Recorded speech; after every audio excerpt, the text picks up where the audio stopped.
اللہ اللہ اللہ اللہ ونصلی علی رسولہ الکریم اما بعد فاعوذ باللہ من الشیطان الرجیم بسم اللہ الرحمن الرحیم وما ابرئ نفسی 13واں پارہ آج ہمارے دورہ تفسیر کا حصہ ہے۔ اس سے قبل 12ویں پارے کے اختتام میں سورہ یوسف کا کچھ حصہ رہ چکا تھا جو آج ہمارے درس میں 13ویں پارے کے ساتھ شامل ہوگا۔ حضرت یوسف علیہ السلام کے بھائیوں نے کس طرح ان کو کنویں میں پھینکا، اللہ تبارک و تعالی نے اس کنویں سے ان کو بازار مصر تک پہنچایا اور وہاں سے عزیز مصر کے گھر میں پہنچا دیا۔ اللہ تبارک و تعالی نے ہمیں بتلایا کہ جب بھی انسان پہ کوئی مشکل وقت آتا ہے تو اس کے بعد راحت ضرور ملتی ہے۔ انسان کو کبھی بھی نا امید نہیں ہونا چاہیے۔ اس کے بعد عزیز مصر جب آپ گھر میں پہنچے تو عزیز مصر نے اپنی اہلیہ کو سیدنا یوسف علیہ السلام کے متعلق کیا فرمایا وہ یہاں پر موجود ہے۔ انہوں نے کہا کہ اپنی زوجہ سے کہنے لگا کہ میرا یہ گمان ہے کہ میں اس کو اپنے گھر میں رکھوں، ہمیں اللہ تعالیٰ اس سے فائدہ دے گا اور اس کے ذریعے جو ہے ہو سکتا ہے ہمیں فائدہ بھی ملے اور ساتھ ہم ہو سکتا ہے اس کو اپنا بچہ بنا لیں۔ اس کا ذکر کیا اور وقال الذی اشتراہ من مصر لامرأتہ اکرمی مثواہ عسیٰ ان ینفعنا او نتخذہ ولدا، کہ ہمیں یا تو اس سے فائدہ پہنچے گا یا ہم اس کو اپنا بیٹا بنا سکتے ہیں، ہمارا بیٹا بن کے یہاں رہے گا اور پرورش کریں گے ہم۔ کذالک مکننا لیوسف فی الارض، اللہ نے یوں یوسف علیہ السلام کو وہاں ٹھکانہ دے دیا۔ ولما بلغ اشدہ آتینہ حکما وعلما، جب یوسف علیہ السلام جوانی کی طرف پہنچے اور جوان ہو گئے اور خوبرو تھے، اللہ نے اتنا حسن عطا فرمایا تھا کہ روایات میں آتا ہے نصف دنیا کا حسن سیدنا یوسف علیہ السلام کو اللہ نے عطا فرمایا تھا۔ سیدہ کائنات سیدہ عائشہ صدیقہ رضی اللہ تعالی عنہا سے بھی روایت اس طرح کی ملتی ہے۔ حضور علیہ السلام نے فرمایا کہ نصف حسن دنیا کا حضرت یوسف علیہ السلام کو عطا ہوا۔ اب جب یہ جوان ہو گئے، خوبصورت تھے، حسین تھے، تو عزیز مصر کی زوجہ کا دل آپ کی طرف راغب ہونا شروع ہو گیا، یہاں تک کہ اس نے آپ کو اپنے بیڈ روم میں بلوایا اور بلوا کر ان سے کہا کہ آپ میرے ساتھ تعلق ناجائز قائم فرمائیں۔ اس کو اللہ رب العزت نے وراودتہ التی هو فی بیتہا عن نفسی، اس نے غلط ارادے سے آپ کو اپنے لیے بلوایا لیکن آپ کو بلوا کر وغلقت الابواب، اس نے سارے دروازے تالا لگوا دیے، بند کروا دیے۔ وقالت حیت لک، اور کہنے لگی میری طرف آئیں۔ اب متوجہ کیا اس نے، حضور علیہ السلام کی حدیث ہے کہ آپ نے فرمایا عرش کے سائے میں قیامت کے دن 7 آدمی ہوں گے، ان میں سے ایک وہ آدمی ہوگا جس کو حسب نسب والی کوئی عورت بلوائے اور غلط بات کی دعوت دے، لیکن وہ اس خوبصورت خاندانی حسب نسب والی عورت کی دعوت گناہ کو رد کر دے۔ اللہ کے خوف کی وجہ سے اللہ اس کو روز محشر اپنے سائے میں عرش کے ٹھکانہ عطا فرمائیں گے۔ تو یہ یوسف علیہ السلام کو حیت لک، اس نے اپنی طرف بلوایا تو آپ نے ایک جملہ کہا، قال معاذ اللہ، اللہ کی پناہ، یعنی ایک دم اللہ کی طرف متوجہ ہوئے۔ اور یہ متوجہ ہونے کے بعد ان ربی احسن مثوائی، میرے اللہ نے مجھے یہاں تک اتنی عزت دی، ٹھکانہ دیا، اور میں کیسے اس کو وَلَقَدْ ہمت بِهِ وَهَمَّ بِهَا، اب وہ چونکہ ارادہ سو رکھتی تھی اور آپ کے دل میں بھی شیطان وسوسہ ڈالنے والا تھا، چونکہ انسان ہے وسوسہ شیطان ڈالتا ہے، گناہ کی ترغیب ڈالتا ہے، لیکن اللہ جس پہ رحم کرتا ہے اس کو بچا لیتا ہے ماحول کی وجہ سے اور صحبت صلحاء کی وجہ سے۔ تو وَاسْتَبَقَ الْبَابَ، آپ نے اللہ کی طرف دوڑ لگا دی، باہر کی طرف، کہ اللہ کی ذات مجھے بچائے اس جگہ سے، چونکہ تنہائی میسر تھی۔ ترمذی شریف کی حدیث ہے، رسول اللہ صلی اللہ علیہ وسلم فرمایا جب مرد اور عورت تنہا ہوتے ہیں تو تیسرا ان میں شیطان آ جاتا ہے، گمراہ کرتا ہے، ان کو گناہ کی طرف راغب کرتا ہے۔ حضور علیہ السلام باہر نکلے مسجد سے اعتکاف کے دوران تو آپ علیہ الصلاۃ والسلام حضرت زینب سے بات کر رہے تھے تو ایک بندہ گزرا تو آپ نے آواز دے کر فرمایا یہ میری زوجہ زینب ہے، تاکہ ان کو شک نہ گزرے کہ یہ کسی غیر محرم سے بات کر رہے ہیں۔ تو اس لیے یاد رکھیں کہ اللہ یہاں یہ بتا رہے ہیں کہ نامحرم سے فون پر بات کرنا، نامحرم سے تنہائی اختیار کرنا، یہ بہت بڑا زہر قاتل ہے۔ وَاسْتَبَقَ الْبَابَ، آپ دوڑے واپسی کی طرف، وَقَدَّتْ قَمِيصُهُ وَقَدَّتْ قَمِيصُهُ مِن دُبُرٍ، اس نے پیچھے سے قمیص کو یوں پکڑا اور آپ دوڑ رہے تھے۔ وَأَلْفَ يَا سَيِّدَهَا لَدَى الْبَابِ، آگے عزیز مصر بادشاہ اس کا خامند ایک دم سامنے آ گیا۔ اب ایک دم پینترا عورت نے بدل لیا۔ قالت ما جزاء من اراد بأہلک السوء، کہنے لگی بتاؤ بادشاہ کیا سزا ہے اس کی جو آپ کی زوجہ سے غلط ارادہ کرے۔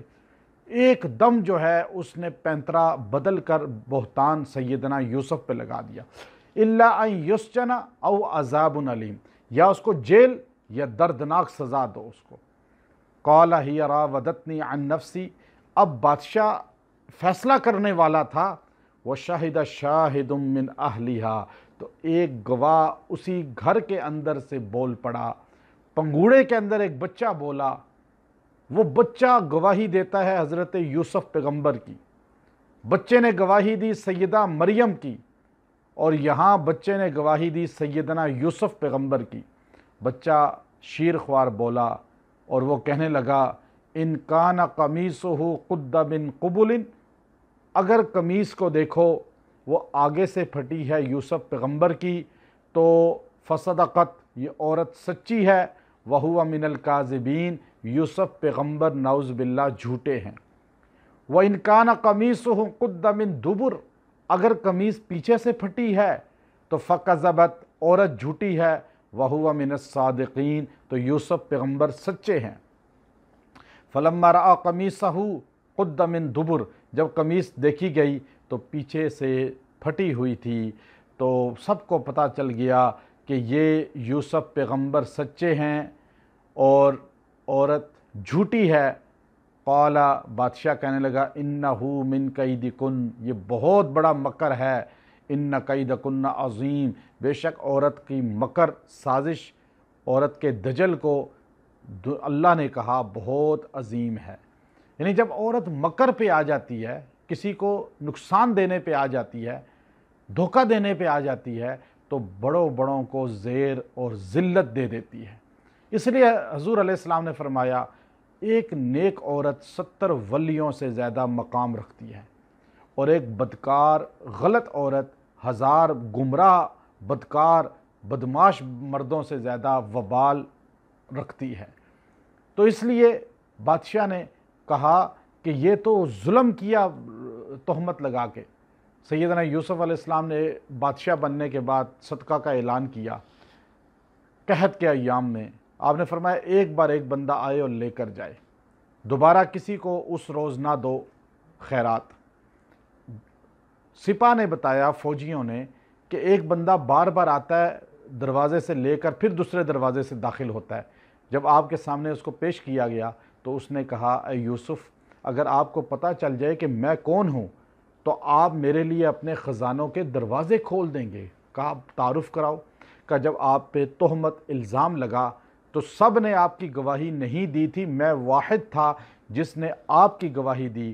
میں نے کہا وَشَهِدَ شَاهِدٌ مِّنْ أَهْلِهَا إِنْ كَانَ قَمِيصُهُ، تو وہ قمیص جو آپ کی دامن آگے سے پھٹا ہے یا دامن پیچھے سے پھٹا ہے، اس کے بارے میں جو گواہی دینے والا میں تھا، تو یوسف پیغمبر نے اس کو بوسہ دیا اور فرمایا اس کے لیے میرے خزانوں کے دروازے کھول دو۔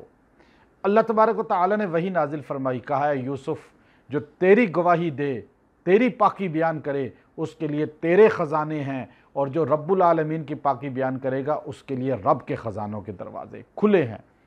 تو اس کے بعد یوسف علیہ السلام کو جا کے ایک جگہ بٹھا دیا گیا۔ شہر میں باتیں ہونے لگیں، عورتیں کہنے لگیں یہ عجیب بات ہے کہ بادشاہ کی بیوی ایک غلام پہ، نوکر پہ عاشق ہو گئی۔ تو اس کو یہاں بیان کیا وقال نسوة فی المدینة امرأة العزیز تراود فتاها عن نفسی قد شغفها حبا